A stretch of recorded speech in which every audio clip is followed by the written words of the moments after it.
Hello. So మొన్న Boston నుంచి వచ్చినప్పుడు మమ్మీ నాకు కొన్ని దేవుడి ఫోటోలు ఇచ్చిందనమాట. అన్నిటికన్నా నా ఫేవరెట్ అయితే ఇది వెంకటేశ్వర కళ్యాణం.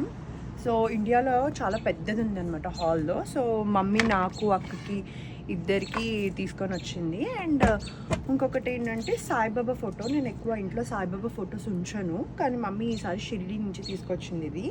సో ఇది కూడా పెట్టుకుంటా ఇప్పుడు, కానీ దేవుడి దగ్గర ఏం పెట్టా, బయట వాల్కి పెట్టా. అండ్ ఇంకొకటి ఏమో ఇదన్నమాట, అన్ని దేవుళ్ళు కలిపి ఇది కూడా తెచ్చింది. నా దగ్గర ఎక్కువ ఫొటోస్ ఉండవు అనుకుందేమో, బట్ నేను ఒక దేవుడు మందిరమే సెటప్ చేసుకున్నాను. నా దగ్గర అన్ని ఫొటోస్ ఉన్నాయి, బట్ మా మమ్మీ తీసుకొచ్చింది కాబట్టి నేను వర్క్ చేసే ప్లేస్లో పెట్టుకుంటాను అనమాట. సో అది నాకు ఎందుకో ఇవాళ చూపించాలనిపించింది. ఇవాళ కొంచెం రూమ్స్ అదురుతుంటే కనిపించాయి అనమాట ఇవి. సో కొంచెం ఇవన్నీ ఒక్కొక్క ప్లేస్లో ఆర్గనైజ్ చేస్తాం. సో అదనమాట, నేను వచ్చినప్పటి నుంచి చూపిద్దాం అనుకుంటున్నా, బట్ ఇప్పుడు కుదిరింది వీడియో చేయడానికి.